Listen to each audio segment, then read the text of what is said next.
Olá a todos que estão nos acompanhando nesse momento aqui no canal Fato Notícias, igualmente no portal SP Acontece. Hoje nós temos o prazer de estar conversando com o professor Mário Sérgio Cortella, que aí já publicou, muita gente sabe, 50 livros, não foi mesmo, Ainda professor? não, mas chegará em 2022, exatamente às 50 até o final do ano. O livro que aqui lanço na Bienal é o 48º. Ainda há mais dois que sairão em 2022 e aí completa isso que você lembra. A gente acabou se empolgando um pouco da introdução, mas antes de mais nada eu gostaria de agradecer muito o senhor por essa entrevista. Que bom, fico feliz. É sempre bom que a gente possa partilhar essas ideias no mundo do livro. Com certeza, professor. Vamos começar falando a respeito desse lançamento da editora Cortez, Diferentes Sim, Desiguais Jamais, que eu acredito que vem muito a calhar com o atual momento. Sem dúvida, quando o Paulo Gebaili, que é o outro autor do livro comigo, conversava e falava da possibilidade na editora Cortez de fazermos algo que lidasse bastante com a diversidade. E quando eles decidiram chamar o Edu Fusco para fazer as ilustrações, eu não sou alguém da área do trabalho infantil no cotidiano, embora eu tenha uma ou outra obra nessa direção, né, acabou construindo uma ideia que a gente entende como relevante, que é exatamente essa, né, do valor da antropodiversidade, da diversidade humana, e se consignou numa literatura infantil, né, em modo de uma história cuja finalidade é chamar, convidar crianças e alguns jovens para uma forma de presença na vida que seja mais inclusiva. Professor, exatamente falando em diversidade, hoje nós vivemos um momento interessante, ao qual está vindo à tona uma série de questões, como questão de gênero, questão de bullying nas escolas, a própria tecnologia que tem um peso sobre isso para estar abrangendo, permeando, digamos assim, todos esses setores. Como que é projetar o que pode vir por aí daqui 5, 10 anos? Será que é possível a gente fazer isso? Verá o que nós fizemos que venha.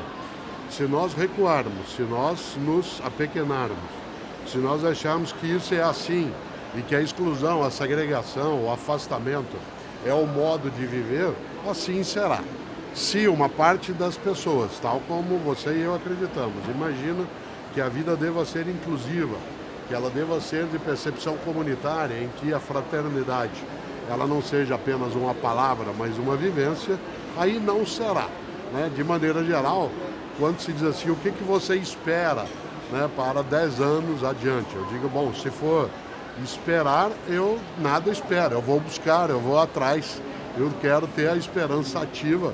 E o que eu esperanço para 10 anos é que a gente seja capaz de ir demolindo, pouco a pouco, tudo aquilo que deveria, né, ser deixado de lado, como exatamente o que é negativo na convivência.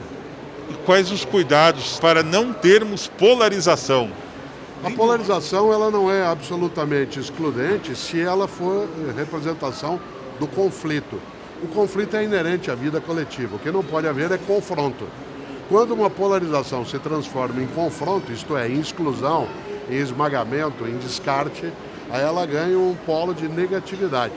Né? Nesse sentido, uma vida democrática ela admite o conflito, admite polos, mas esses polos não podem ser de repulsão, né? Tal como é no campo da magnética, tem que ser polos, né, de convivência, de equilíbrio, muito mais como na percepção magnetista chinesa, em que o yin e o yang se agregam formando uma unidade, que não é idêntica na individualidade, mas o é no conjunto. Antes de nós encerrarmos, é inevitável a pergunta. Partindo desde aqui até os jovens chegando hoje aos 16 anos, teremos uma eleição esse ano, talvez como nunca, com uma participação maior dos jovens ainda, independentemente de nós citarmos lados aqui, mas qual é a importância disso, professor? E qual a sua análise de qual o jovem justamente conseguiu essa percepção muito mais ampla hoje através da própria tecnologia? Há uma frase antiga que diz que os ausentes nunca têm razão. Portanto, em qualquer idade, especialmente para quem já tem o direito de votar, que é um patrimônio, né? Não é um encargo, é um patrimônio, esse jovem, essa jovem que poderá vir, ele está decidindo como é que poderá ser ou não o futuro no qual estará. Nesse sentido, é uma questão de autoajuda, na expressão mais ampla, ser capaz de cuidar de si e da própria comunidade. Daí que esse é um momento no processo democrático. A democracia não se resolve exclusivamente no momento eleitoral, mas é um componente forte, porque escolhe também governantes, legisladores, nos tempos sequentes. O melhor é algo que eu digo em toda eleição, né? Lembrando aí que o voto é eletrônico, sempre eu gosto de lembrar, se você não quiser lixo na tua vida, não coloque lixo na urna, digitalmente. Se você colocar lixo na urna, é lixo que você vai ter. Professor, para nós encerrarmos, gostaria de agradecer pela entrevista e gostaria que o senhor destacasse também aqui suas redes sociais, que é o absoluto sucesso.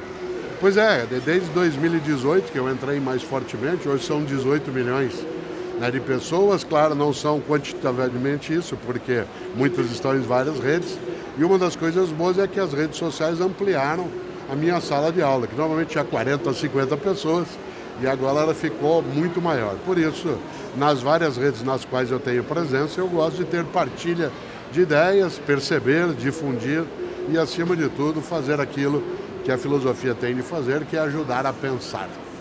Professor, muito obrigado por sua entrevista. Muito obrigado, um abraço.